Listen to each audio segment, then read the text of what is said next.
Hey, folks, welcome. Welcome back to the Basement Show podcast. Short. That's right, baby. That's right. All right, T, so we got symbols and their meanings. Oh, yes, we do. Yeah. This is kind of a new thing. Kind of a new thing, so we're going to try it out, and if you like it, great. If not, you'll let us know. All right, the sign of victory. Like most signs and symbols, this gesture also has multiple associative meanings and at least a few interesting origin stories. Some attribute its meaning as insulting, while others hail it as a victory sign. It all depends on where your palm is pointing towards when you make the gesture. The V sign is also used to point out the number 2 and also has meanings in various sign languages. As far as origin stories go, a common legend claims that the sign emerged during the 100 Years' War as a sign of English valor and defiance against the French. Sacre bleu! It's the French again. According to the legend, English archers had such a great level of deadly skill that they used to annihilate whole enemy formations just by using their longbows. Their skill, that's what I'm not saying. Their skill and precision annoyed the French so much so that whenever an English archer was captured, the enemy would chop off his bow fingers, index and middle one. I'm not going to show you that. Hence rendering the soldier useless with the arrows. When the news of this assault reached the English archers, they started using their index and middle fingers, slightly parted, and would wave them at the enemy. All right.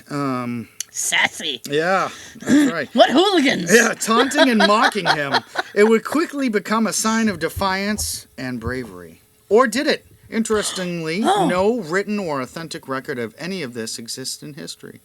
While the threat of finger chopping is mentioned, it's only a threat in about the first 3 fingers, not 2. Yeah, that's not helpful. It's still a loss. Because the English longbow was used most effectively with 3 fingers. So while V may not be a sign of defiance, it's a sign of victory. During the Second World War, BBC created it as a sign of victory/freedom through one of its broadcasts, urging its audience to use this sign everywhere to hurt the enemy's morale and show national courage. Almost overnight, the sign appeared chalked and printed everywhere. Even the Prime Minister Churchill started sporting it regularly out in public and the Parliament. Buoyed by their success, the BBC started a whole V for Victory campaign, where the message of the symbol was reiterated and popularized. Pretty soon, the sign became an international sign of peace, friendship, freedom, and victory. Victory for all! That's right. But in some cultures, UK for example, its meanings can change dramatically if you are displaying the V sign with your palm facing inwards.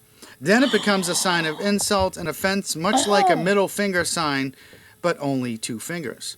Ring the bell and throw up a V, baby. Facing any direction you like. Be notified when we upload new mediocre content. And don't let the like button be lonely. Be sure and hit that as well. Hit it all night and in the morning. Morning B. Morning hit.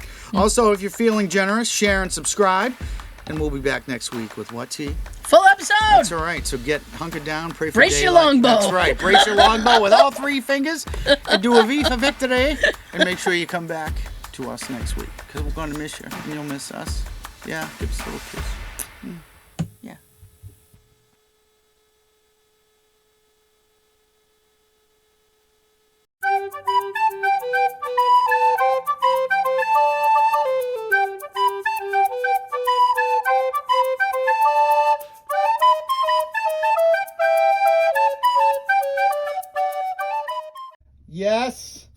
Yes.